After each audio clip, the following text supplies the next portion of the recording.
Welcome to the podcast, Strategy to Outcomes. I'm your host, Bill Ruh. There's a quote that is associated with Thomas Edison: strategy without execution is hallucination.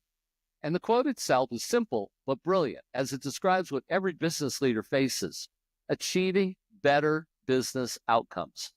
The strategy by itself doesn't lead to outcomes.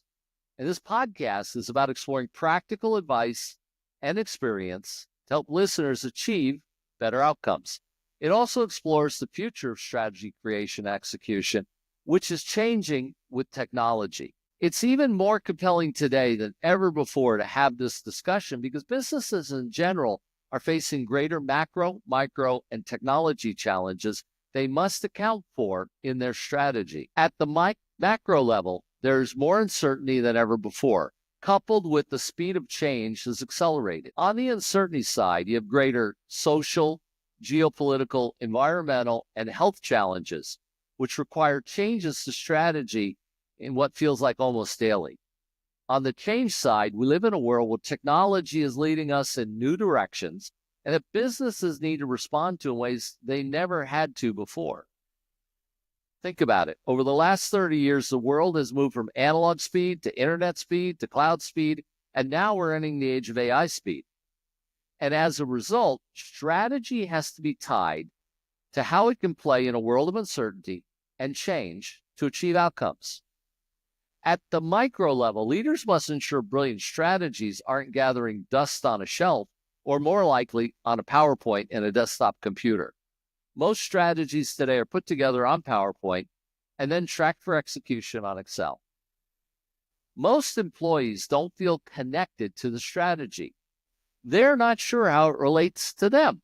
They're not sure what they do on a daily basis aligns to it. And so they don't give much thought to it every day. And so businesses need to be able to make that tie to their employees like never before.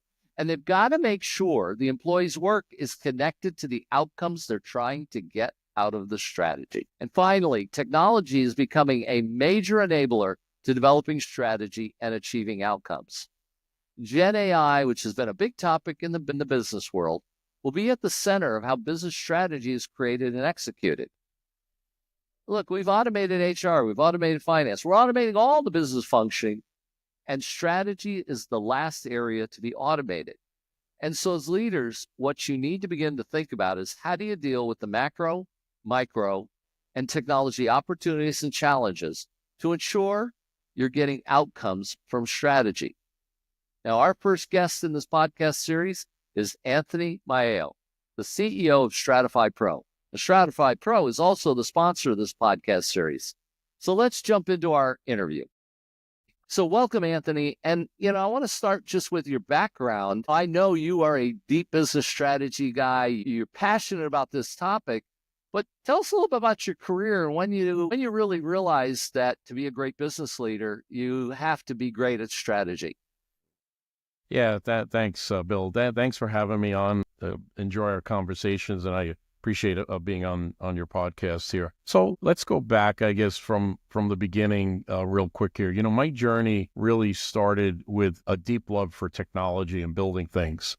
I used to spend hours in my mom's garage tinkering with combustion engines. I tear them apart, rebuild them, even try to improve their designs. It was the same thing really for everything. I'd rip apart clocks and VCRs, you name it. I'd realize how things work, and I'd always try to rebuild them and maybe even make them better.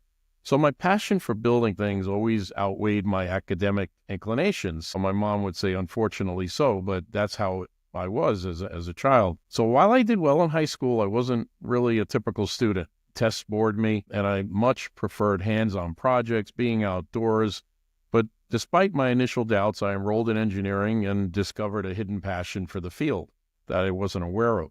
So I did ace the engineering degree, and I really enjoyed the academics as well. So it was really the start of my engineering career, and I thought that was it. I'd be an engineer forever, and I kind of still am. Now, I love sports, and I have my sports heroes, but engineers who invented these incredible machines that I played around with and tinkered with their intricate gears, their clever mechanisms. These were my real heroes. I researched them. I learned what they did and how they operated to make things better and invent, and their ingenuity really exemplified by the feat of like sending humans to the moon was really profoundly inspiring to me. And I really held these people as heroes in my world. So I really love the fact now that I was going to be an engineer myself. One thing I do want to mention, and it's really important in my career, is from a balancing work and life perspective. Throughout my career, family always came first. So coaching baseball, volunteering, these were non-negotiables.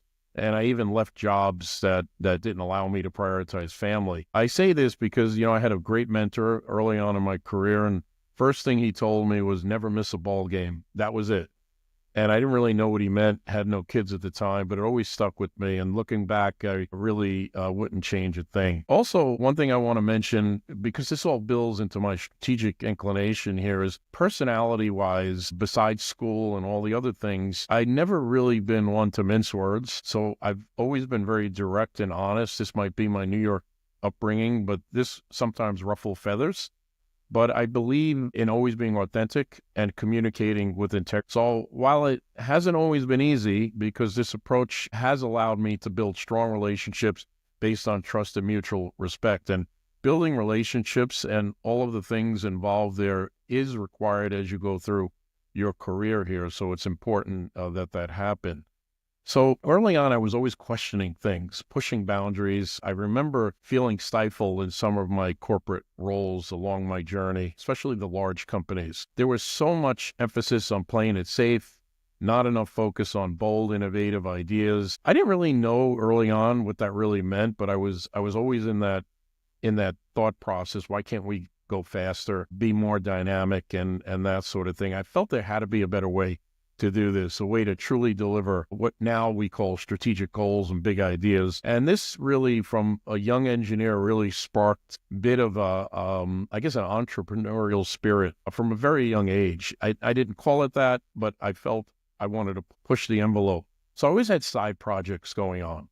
So one in particular that I want to mention here that really influenced how I deal with my career even now is one in particular was early in my career. I had a side project. It was a financial program I decided I wanted to start building. And I spent nights doing this. It was one of my first engineering jobs. I went home at night, got on my computer, and it really started igniting. I spent weekends doing on this.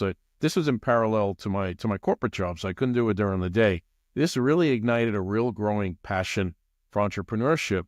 I started working with friends. We transformed this little idea of general ledgers and different financial spreadsheets. This was in the 90s, early 90s. So working with friends, we transformed that idea into a real product.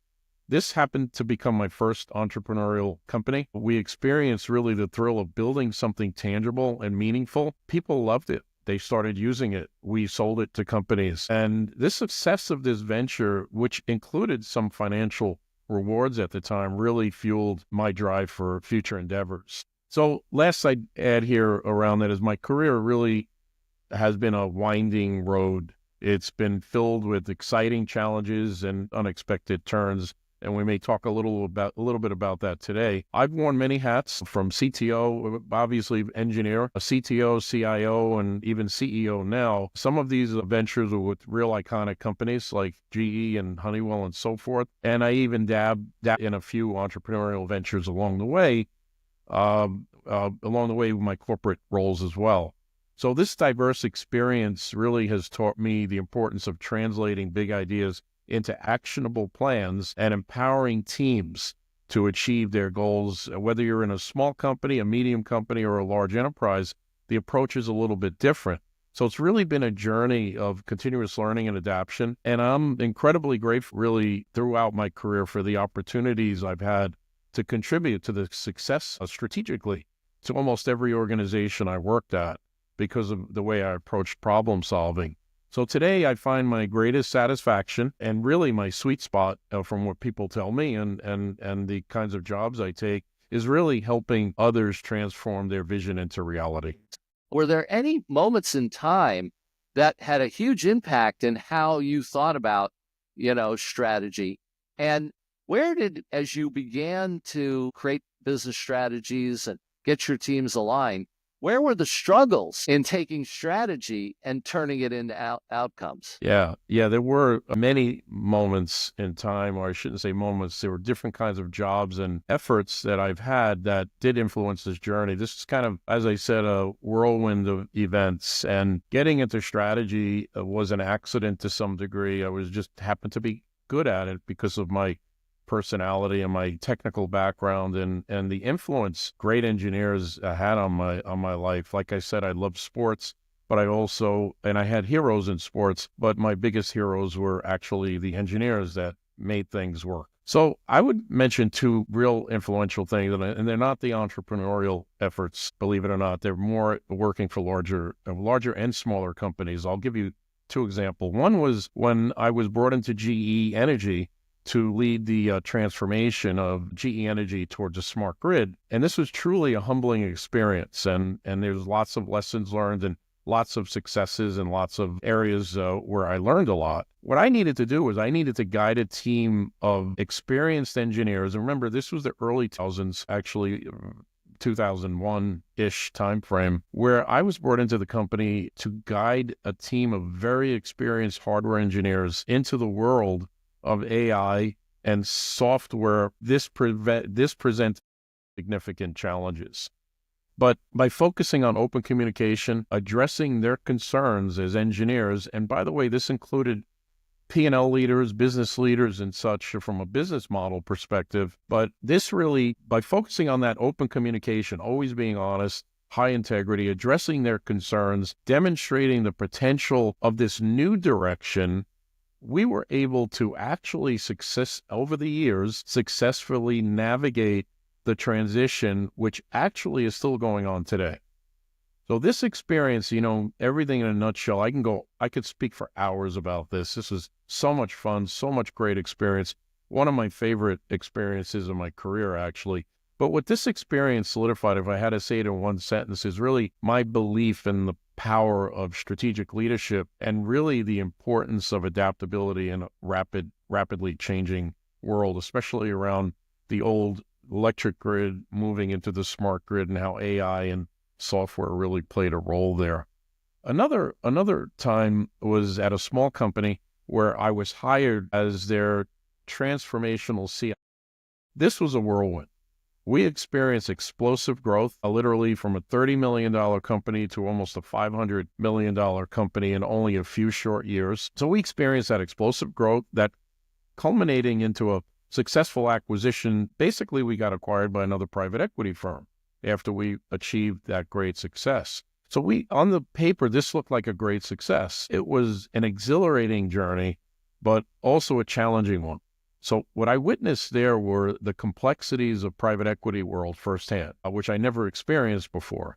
Navigating stakeholder expectations was different from a GE kind of thing. Of delivering financial results were a little different. While we achieved this great success, I saw instances where the lack of the right leadership, the lack of the right tools, and the lack of process around those tools, and I mean strategic type tools, this really hindered our progress and created unnecessary delays and shortcomings. These experiences taught me a few things: the importance of ethical leadership, which is another conversation, long-term vision, strategic planning, and investing in the right tools to ensure you can have sustainable growth and success for the business and its people to move forward after the acquisition.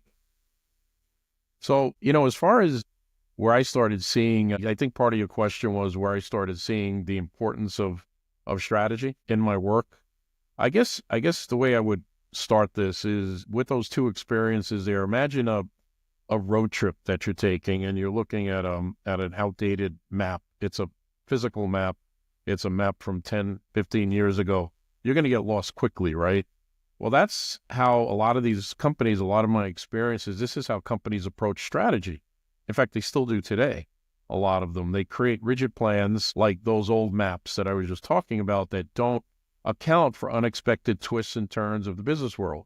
And you struggle through those things. You're good at leadership. You try to motivate people because you know what to do. You just don't have the right compass. So I've seen it firsthand at GE. I've seen it throughout my career. brilliant strategies get stuck in PowerPoint presentations, never truly translating into action. Teams get bogged down in meetings, losing sight of the big picture.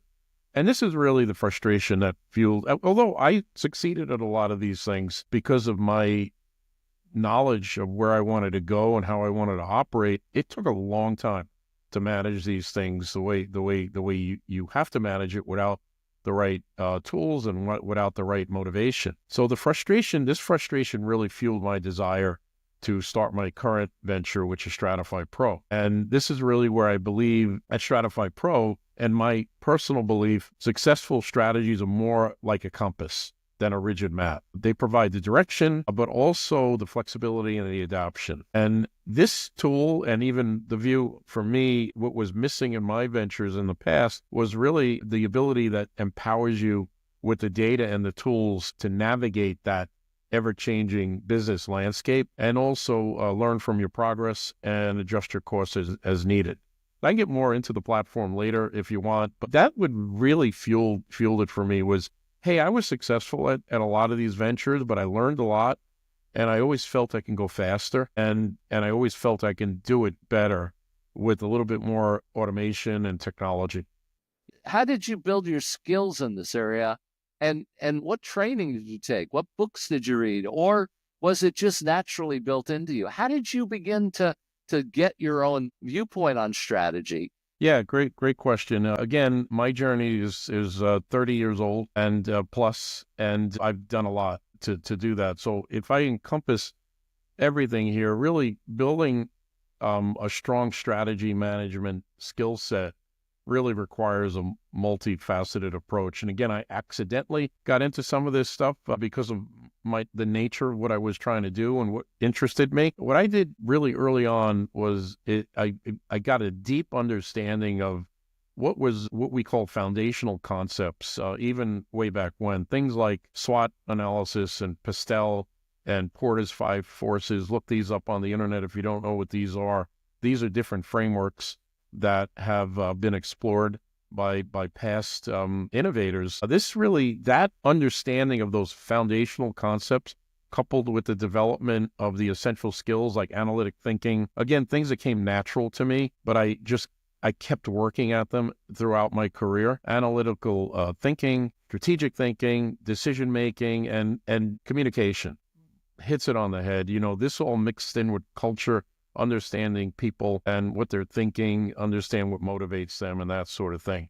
So gaining practical experience through real-world projects too, and seeking mentorship from experienced leaders is critical. It's crucial. Don't try to do this alone. But one thing I will warn you, pick your mentors wisely. I only had 2 my entire career that actually cared. So you have to be careful with this, and this could be another subject down the line. Continuous learning is paramount, requiring a commitment to staying abreast of industry trends, best practices.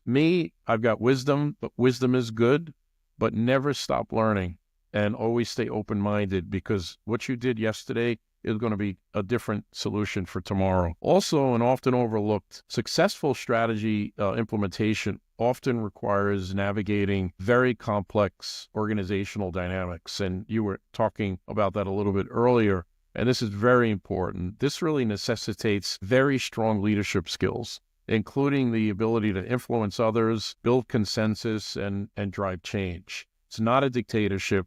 You have to start collaborating and working with people and influencing people through actions. Typical leadership skills, but very important. Furthermore, developing, and I call it thick skin, developing thick skin is essential, because as strategic initiatives often face resistance and criticisms, you'll be in the hot seat more than once. You have to know how to handle that professionally and with integrity, and not go off the deep end, so to speak. I guess what I did, and perhaps some, like I said earlier, most by accident, and I'll end it with this, was really embrace a lifelong learning journey here, and where I applied all of these principles pretty consistently. And I wasn't always great at it. Not that I'm great at it now either, but I got better as I applied these principles very consistently, and I stuck with them. I said earlier, I kind of stick to what I'm trying to do, and I'm pretty not politically correct often. But this whole thing allowed me to cultivate that strategic acumen, so to speak, and that leadership, those leadership qualities that are really necessary to navigate the complexities of modern business landscaping and really drive the successful organizational outcomes that I was always focused on. So tell me about how you think the future is going to play out. What's the role of technology in this? And what does the technology do that really helps to take the strategy to outcomes? Yeah, good question. There's a lot of technology even today, but as far as the future is concerned, and some of it applies even today, but some of it's just beginning. I would say, just to keep this within reason, time limit wise, there's really three areas I think you're going to see a lot more activity in as far as the future of strategy is concerned. And this really is in the realm of one, data-driven, or I dare to say it's really AI-driven, Agile, and I'll talk about that in a second, and also human-centric. I think we're going to see real expansions in all three of those areas. As far as data-driven decision-making area, we already do it today, but AI will increasingly play a crucial role in analyzing the vast amount of data to identify trends, predict outcomes, and really uncover opportunities. We do a little of that now in StratifyPro, but the roadmap, the plan ahead compared to what we currently have in the platform is huge. There's a lot more to do there. This will really enable businesses to make more informed decisions, adapt quickly to changing market conditions, think sort of outside their four walls, and really gain competitive edges. The ones that don't embrace this will probably not be around very long. And then the old agile and adaptive strategies. I mean, the pace of change is accelerating. Successful businesses will need to develop agile strategies that can quickly adjust based on real-time data and feedback. This will require a culture of continuous learning, experimentation, and iterative improvement. I know we've heard that before, but I think in strategy and being around strategy, as you said earlier yourself, a lot of strategy in the world of the corporations today is static, and it's not agile at all. So this is where this is going. And, if you don't, it's sort of like how ERP evolved. If companies don't embrace agile and strategy and strategic planning and execution and being fast about it and being able to pivot and turn and change quickly, they're going to be lost. They're going to lose. And this is going to evolve like ERP did for ERP. It starts as tools and spreadsheets, and it's going to turn into something like this that requires this kind of capability. So data-driven, AI-driven, agile, adapt. Let's talk about human-centered approach here, right? You can't lose this. Humans control things. We need to make the decisions. So while technology is essential, the human element will remain paramount. I think we need to keep understanding that. I think we need to embrace AI, because the humans that don't embrace AI will be replaced by another human. Building strong teams, fostering a culture of innovation, prioritizing employee well-being, these are all critical to success when it comes to strategy, just like it is anything else. And the reason I bring the human element up in the realm of strategy is because most employees don't know their strategies. And if they do, they see a PowerPoint presentation somewhere on the wall of the coffee room, so to speak, or they hear about it. And I'm not making these numbers up, but 90% of employees don't even know they have a strategy, or if they do know, they don't understand it. So this is all about communication, prioritizing their well-being, keeping people in the loop, and being transparent about it. All three of these things. It's funny. AI is very technical. Agile is kind of process, go faster, and then you go back to, hey, people are what make things work, and we need to do a better job at incorporating all people into the whole strategic planning and execution roadmap. Tell me about StratifyPro. What's the platform? Why do you think people need this platform? Yeah, so I built StratifyPro because, as I said earlier, I saw firsthand throughout my career how frustrating it can be when brilliant strategies gather dust on the shelf. You pour months into crafting this amazing roadmap for the future, and then it just gets lost in the day-to-day grind. We've all been to off-site 2-week, 3-week meetings in the Bahamas or wherever, and we have fun and collaborate, and there's so many advantages to doing that. But quite often that results in these static roadmaps. And what's sad about that is most of those roadmaps are very well planned out. There's a lot of innovation in there. They just don't have a way to get out of the PowerPoint static view. And quite honest, I used to say things, I've had these great PowerPoints back in the old days. I'd get on the airplane, and by the time I land back to where I work in my office, those PowerPoints are already obsolete. And it's sad, and then it's very hard to keep up. So that's why StratifyPro is different. Obviously it's a platform that's focused on strategy, planning, and execution, laser focused on helping companies achieve outcomes. What's unique about it is we've infused AI in every step of the process. So really helping you analyze the data, identifying opportunities, and creating strategies that are actually achievable, manageable. We've also borrowed from the Agile world, making sure your strategy is consistently evolving and adapting to changing landscape, making suggestions, recommendations, and allowing that iterative approach to strategy that is necessary. So instead of just checking boxes, StratifyPro helps you turn your vision into reality. It's about more than just planning. It's about achieving the real impactful results. And that's really why StratifyPro is really a game changer for most companies. I guess it's truly exciting about the potential of StratifyPro. It looks like we're well positioned to revolutionize how business approaches strategy, more dynamic, more iterative. It gives leaders the power and insights they need to not just plan, but actually achieve their goals, because the platform is really the reason it exists is it connects all of the things that you do, all of the activities to outcomes. And it helps you measure it, and it's achievable, and it's real world stuff. So take me through, an example, because the way I kind of understand this then is you're still going to have business leaders and probably their consultants developing strategies. The tool can be engaged at that point to get the strategy laid out. But if you have a PowerPoint strategy, you can implement that. You can put that into your platform. What does it do at that point? Yeah, so let's say you have an example where you've got a strategic intent. Strategy is in itself, if we get into the real definition of strategy, the word strategy, strategic planning, and not strategy planning, strategic planning, and then strategy execution, they all mean different things. And we're not going to have time to get into the details of those definitions. But a strategic intent is sort of a vision that's a little bit more actionable. A strategic intent in an offsite meeting might be something like, hey, I want to achieve 2x revenue. And I want to do that by expanding our product line to new markets. This is not extremely actionable, but it gives you a good feel as to what you're trying to do. This is what you pour into the platform. So you would actually put that into our AI, I call it LLM, and you would ask it, hey, let's talk about that. This is my strategic intent. Help me start breaking that down. StratifyPro will take that strategic intent and start breaking it down into more measurable and actionable objectives.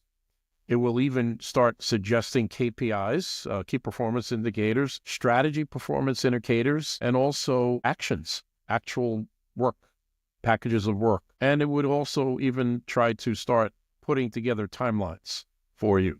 So now you're starting to connect a strategic plan that has some actionable objectives in there into your strategic intent. And that all gets automatically, StratifyPro creates an automatic strategic plan for you, sort of like a balanced scorecard sort of view. And now you've got that in the platform, and now you could take that and manually adjust it with your team. You can add more value, you can exclude things, whatever it is that you're trying to do. You could add more scenarios that may not be covered, and you could do that through the AI. You could keep asking it, hey, recommend more suggestions here. Then what happens is the next step is about execution. Now we want to, okay, how do we execute on this? We need to align this to different teams. We need to bring in our execution team. We need to start aligning these goals to different parts of the organization. You do that right in the platform. It's very easy to do. You start saying, hey, the marketing team does this, the development team does this, and so forth. And now they create their own strategic plans that all get aligned to the parent strategic intent. So everything's aligned, everything's connected. Nobody's doing anything that's not aligned to the strategic intent. Nobody's doing anything that's not aligned to the corporate strategic plan because everything's already connected. And now you could start, now they create their own plans, their own KPIs, and their own actions. They're accountable. They're accountable. They understand why they're doing what the company is asking them to do. They see that through the alignment maps that are built right into the tool. It's all visually there. You could see where you are percentage-wise from an execution perspective. You could see where you are from an alignment perspective. The tool tells you where you're not aligned, where you are aligned, and where you need to fill the gaps. And then there's all sorts of reporting and dashboards to help you tweak it because things change all the time. You can set up dashboards to give you some predictions about where you're moving in the future, and some suggestions will come in on where you need to do better and align better and that sort of thing. So you've got a whole palette of, we call it widgets, to build the different tools, to build the different dashboards and reports. You could keep your stakeholders in the loop with automatic reporting. You don't need to create special PowerPoints or anything. These will be automatically created once you set up the format. Then you just keep releasing the same formatted reports to your different stakeholders. They're in the loop, and everything is aligned. Excuse me. We're basing StratifyPro on what we've trademarked, a Think, Plan, Go framework. And this is about thinking about the strategy, your strategic intent, then planning it out in something that's more measurable, where objectives and KPIs and actions are aligned. And this is where you start thinking about also, I didn't mention, you could integrate to project management tools that you might be using, or Salesforce or Jira, whatever it is that you're using to manage your projects, so that the data is shared. And then, so that's the planning side. And then the whole execution side is all about executing and reporting on successes, giving you the ability to tweak and make changes and that sort of thing. At the end of the day, StratifyPro is more than just project management. It's aligning to outcomes.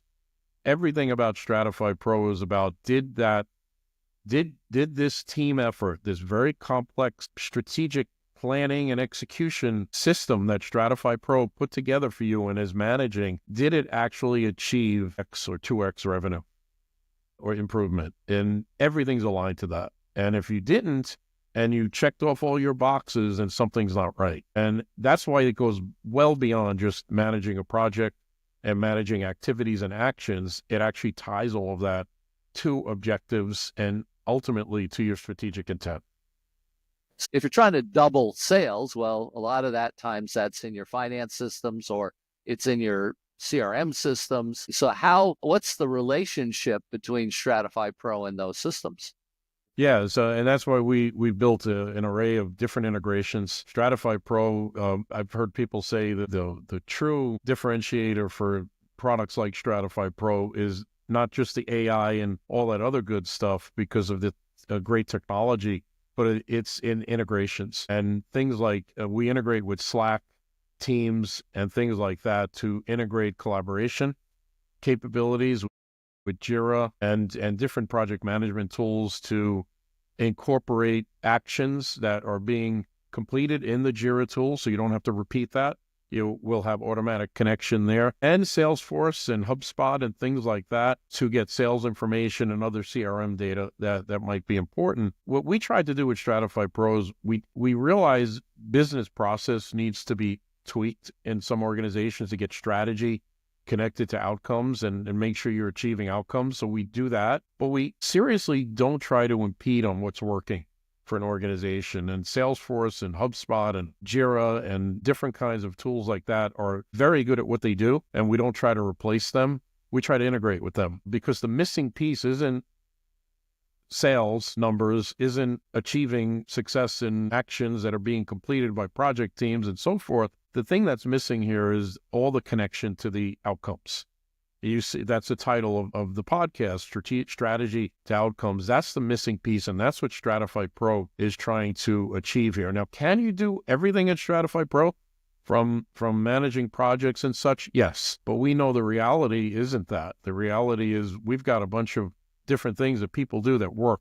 So we integrate with all of these tools. And some of the tools, if you use our platform, you'll see there's a whole array of integrations that are coming that we don't currently integrate. And we prioritize that based on the need of our customers. And they're constantly coming in, all different new tools are coming in, but we're integrating with a lot of them now. And that's really one of the real advantages of the platform now, is we don't try to replace your workflow necessarily that's working, but we do try to get you connected to your outcomes. Now, Anthony, you've got a tremendous experience over 30 years in actually doing strategy, and there's a lot of different definitions and terminologies, et cetera. Could you just, lay out your definitions and your structure or framework about how you think about business leaders and strategy? Yeah, so try to keep this is a 1 hour, 2 hour conversation. So let me put everything in a couple of minutes here, or in a nutshell, so to speak. I mentioned think, plan, go. This is a marketing phrase that we gave our framework. And this is really, we've also coined this in the past. We called it V2, vision to outcomes. And this is really where we help companies. We've embodied in the StratifyPro platform, where we help companies along their journey of strategy to do it right and not just do PowerPoints and forget about them. And what this requires is a lot of consulting. So StratifyPro is a software tool that works great. But the StratifyPro company, my company, we've also embodied the coaching and facilitation, where we help companies learn the think, plan, go framework, because it encompasses balanced scorecards and OKRs. So it encompasses the whole planning piece, and it encompasses the whole execution piece. OKRs are very good at execution, where balanced scorecard approach is very good at planning. So we've combined those. And then we've combined it with a bunch of other things, sort of things like making sure you're doing annual reviews, teach you how to do those annual reviews, make sure you're doing quarterly reviews. You use the platform. The platform does all of this for you. But just because the platform has it doesn't mean people use it. So we coach them through that effort. And I really encourage our clients, always sign up for that version of StratifyPro, because we can help you get through this and help you really get educated in the think, plan, go. So in a nutshell, think, plan, go is exactly what you think it is. The think part is around strategic intent. This is where you're starting to, strategic thinking kicks in. What is it that you're trying to do, and why is it that you're trying to do it?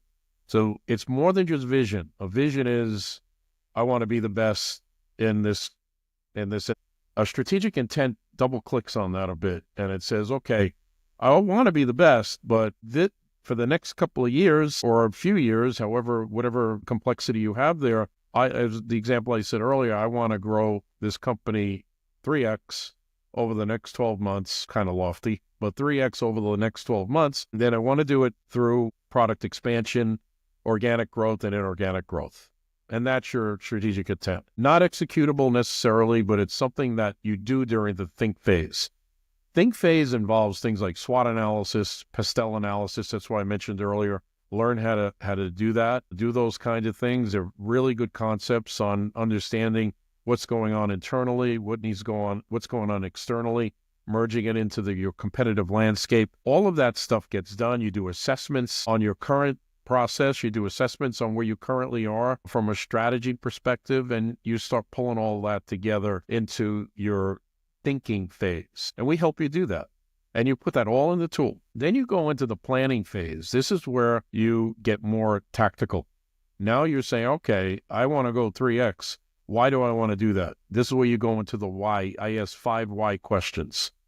Why do you want to do that? The customer would say, well, this is why we want to grow 3x. Okay, why do you want to do that? And you keep breaking that down. Eventually, you're going to get to an outcome. And it works all the time. And we walk our clients through that. And the tool doesn't necessarily have that. You don't do it in the tool, but you do record what the whys are. But the question has to be asked. So as you're going through that, now you're starting to build, okay, I've got these objectives. I've got not only high-level objectives, but I even have nested goals within those objectives that are now starting to form more quantitative, from qualitative to quantitative goals. And this is where I start building KPIs now. And those KPIs and those actions start forming. And I'm connecting all of that in the planning phase to that. And then I'm doing some alignment. Okay, as we go through this, we're going to start aligning that to different teams. You're not going to have it all figured out. This is very iterative. But once you have enough, now you could start getting into execution, which is really diving deeper into the alignment, looking at making sure you've got reporting set up, you're making sure you've got the right dashboards that are giving you the insights that you need, all of this done in the platform. So you're going from thinking to planning to doing things, actually executing. And that's iterative. You probably won't go back too much to the strategic intent, but you might. The industry shifts a lot these days, and I have seen on many occasions where you need to go back and do a pastel analysis on outside influences and things that might be happening. So you always want to keep your eye on the ball. And by the way, StratifyPro helps you with that too because of our AI capability. So you're always iterating through that think, plan, go strategy. And a real important piece of this whole process on the go side is regular meetings. This is the whole human element going beyond, okay, the tool's great, but you need to meet. You need to physically meet or at least virtually meet. You need to talk annually. You need to look at the strategy, the whole strategy. Every quarter, you need to see what you were successful at, where you hit problems, and pivot and adjust. Platform is great at that. You can't do that with PowerPoints. Well, you can, but it'll be very messy and time-consuming. But the platform's designed for that. Those annual and quarterly reviews, you could go right into the platform. You have the reviews in the platform. You use the dashboards and reports to do that, and you can make those adjustments in real time. So that's the whole idea of the Think, Plan, Go. Again, it's a new invention, so to speak, because we brought everything together. We brought all of the greatness of annual planning, quarterly planning, balanced scorecards. We've revamped that and made it better than what the real version of the balanced scorecard is. And we've also implemented a whole OKR process within the framework. That's really great, Anthony. And we're going to have to cut it there. But I want to thank you for your time and look forward to connecting with you in the future on strategy. Thank you, Bill. It was a pleasure. There were a ton of great lessons learned on today's podcast. Now, here are a few I picked to consider. Some are tried and true lessons, while others are major shifts from past teachings. First, get grounded in concepts around strategy. Early learning in your career, looking at different approaches, tools, and techniques, sets up a foundation for success. Be curious and a lifelong learner in this area, and recognize that strategy occurs at all levels. Second, in a world of uncertainty and change, you need an agile approach to strategy. Adaptability is critical, and while we don't want to see strategy in constant change, it may be required as you learn more or an event out of your control like COVID hits your business. Third, the success of strategy is tied to navigating and gaining buy-in from an organization. Now, Peter Drucker is often attributed to the quote, "Culture eats strategy for breakfast." Like all great quotes, there's some controversy about whether he ever said this. But what this means is you need an organization to get behind a strategy and execute it to succeed. Lastly, technology is going to change strategy development execution in the same way ERP did to finance. Data, AI, and collaboration technologies in the cloud will be the underpinnings of future systems. Anthony created StratifyPro to lead the way into this new world. His comment on humans who don't embrace AI will be replaced by other humans is really insightful. Now, thanks again to Anthony for a fantastic interview. A lot of great lessons and insights, and we look forward to our next episode. Also, thanks to StratifyPro for sponsoring the podcast. They have the technology, coaching, and facilitation services to help drive better outcomes in your business.